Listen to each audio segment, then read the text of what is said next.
Hello and welcome to geometric sequences. So we're just going to continue on with these because you love them so much. And we're going to find a specific term, but we're also going to find the nth term or the explicit formula. We're going to do both because this is fun. So you're looking at the sequence, and I'm telling you they're geometric. Okay, you don't have to guess right now because this is the geometric part of the unit. We're going to find the seventh term of the sequence. So since you know that the common ratio here is 6 divided by 2 or 3, that means that you could just say this is the first term, this is the second, this is the third, this is the fourth, so we can find the sixth, fifth, sixth, and seventh. And we could just find them by multiplying one term by the next one. So I could take 54, multiply it by 3, and I'd get 162 for the fifth. For the sixth, I would multiply 162 by 3. It's like a nice recursive sequence.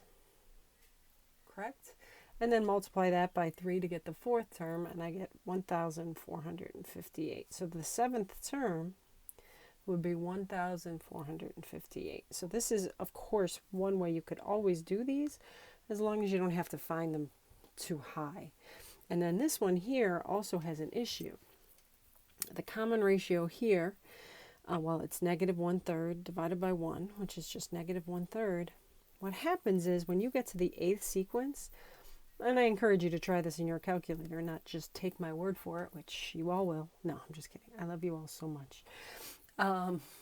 Finding by the time you find this eighth term, because this is the first, that's a 1, 2, 3, 4, 5, 6, 7, and 8. By the time you find the eighth term, the calculator will not convert it to a fraction. So you've got to figure it out. But it's really not that big of a deal. These all go up by 1/3. So you're technically just multiplying the bottom by 3. So it's just like multiplying it by 3, but you're multiplying the bottom number by, in this case, negative 3, because it is a sign changing thing. So I multiply that by negative 1/3, and I get 1 over 81. I multiply that by 1/3, negative 1/3, and I get negative 1 over 243. That's 43. And then I get 1 over 729, and then I get negative 1 over 2187. So it's slightly obnoxious, especially when you start getting farther in and you have to do it a whole bunch more times, and sometimes you lose count at which one you did. So sometimes it can be slightly obnoxious. So that's why we have a formula. Okay, that's my family if you hear it. Okay, where R is the common ratio. So you know what A sub n is, you know what n is for the most part. So in this case, if we want to find the ninth term of this sequence that we have below here, we know A sub 1 is 4, and we can figure out our common ratio is 6 divided by 4, or 3 over 2 to make it slightly easier. Now we could go ahead and just say this is first, second, third, fourth, fifth, sixth, seventh, eighth, ninth. It might take a little time. This one is actually, the formula is actually quite simple. So if I want to find the ninth term, then n is 9. My first term is 4. My common ratio is 3 over 2. And then I just put 9 up here, minus 1. Plug that in, and you get 6561 over 64. Yeah, it serves a purpose in life somewhere. It's all good. Remember, you're just learning how to do them. It's for the fun of it.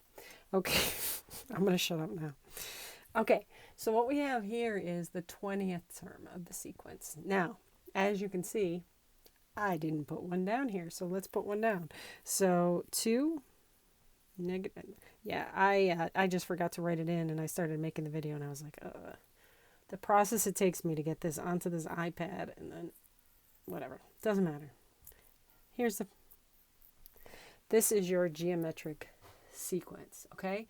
Hopefully it's pretty straightforward. It's not a brain buster of a one, but A sub 1 is 2. That's your first term. And, sorry, the ratio, the common ratio, is -4/2, or -2. So the negative ones are interesting because they switch signs. So I think they're interesting. I think they're pretty neat. To find the 20th one, it would just take you a while. And I know maybe you could do it in a list in your calculator, but it does, I get very confused. I'm like, did I just count the 19th one or is that the 20th one? So the formula makes it easy on us. If we want to find the 20th term, we just put a sub 1 times the common ratio to the n minus 1 power. So it would be 20 minus 1, or you could just put 19 there. That's not upsetting. And then a sub 20 would be -1,048,576. Okay?